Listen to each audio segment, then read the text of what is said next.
What is going on, everybody? This is Nathan, and this is episode 2 of The Everyday Drinker. And today we are going to be talking about the old fashioned.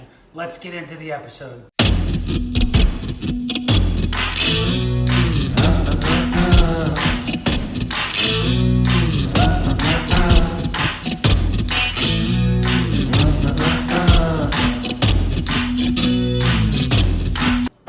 Episode number 2 of The Everyday Drinker. Welcome, everybody. Today we're going to be talking about the old fashioned. Now, what exactly is in an old fashioned? Well, the first ingredient is your most important, your bourbon. Today we're going to be using Wild Turkey 101. Number 2, you gotta use some type of syrup or sugar. Today I use my own homemade simple syrup. It consists of a 2-to-1 ratio of light brown sugar to water, and then I add a little bit of cinnamon and a little bit of clove to add a little bit of an extra depth to my old fashioned. Number 3 is your bitters. Now, you can either use Angostura bitters, which is your traditional route, or I like to use the Woodford Reserve orange bitters. Now, I like to use these both at the same time. I do 2 dashes of Angostura and 1 dash of the orange, and I feel like it adds even more of a depth to the old fashioned. It makes it a little bit different than your traditional old fashioned, but to me, I think it makes it that much better if you have the time to make it. So let's get into making the old fashioned. What you're going to need is a mixing glass. Yes, this is just your traditional pint glass, but my strainer fits perfectly on top of it. Has a heavy bottom, nice tall sides for the mixing spoon. So this is what we're going to do. You're going to take your simple syrup. You're going to do 1 bar spoonful. You're going to drop that into the glass. Next, you're going to take your Angostura bitters. You're going to do 2 nice dashes into that. Number 3, this is my part. I take my orange bitters. I do 1 squeeze of the orange bitters into a mixture. Number 3, or 4, sorry, losing count. You're going to take your bourbon and you're going to do your 2-ounce pour.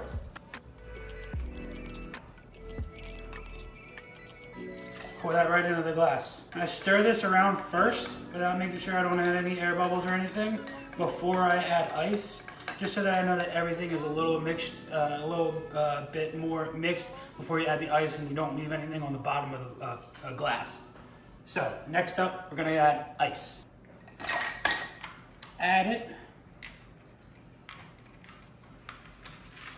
into your mixing glass. You always want to add more ice than your cocktail needs because you don't want the ice to completely melt into it. So when you have it like this, you have a nice amount of cold to cocktail ratio. And you just want to stir.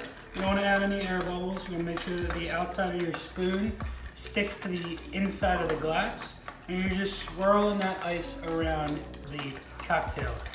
You're gonna grab your glass. If you have them at your disposal, a singular ice ball. You're gonna stir one more time. Oh, that is tasty, tasty. You're gonna take your strainer, and you're gonna strain right into the glass.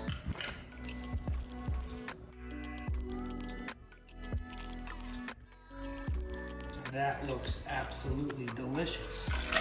Now, final step, grab an orange.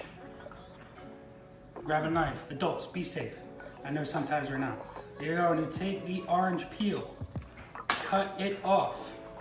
You're gonna take it, you're gonna squeeze right above. You're gonna eliminate those oils from the skin. You're gonna just plaster them right on top of that drink. You're gonna take your peel, rub it along your rim, drop it right on in there.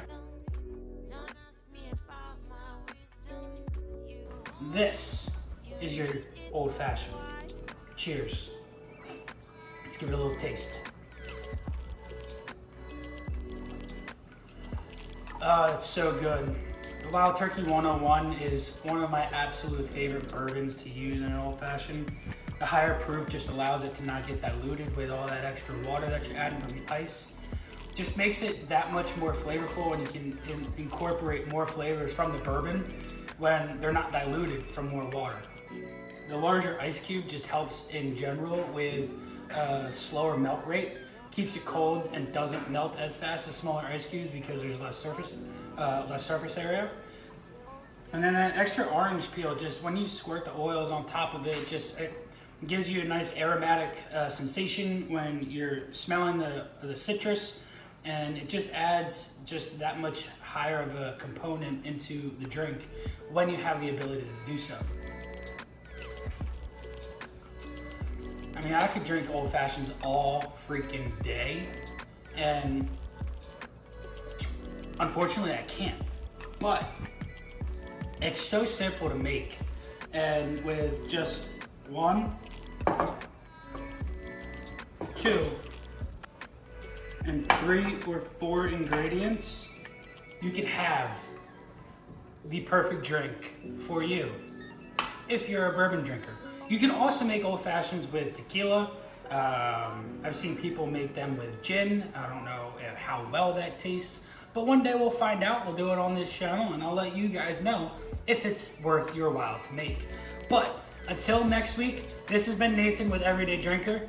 Drink on, and cheers.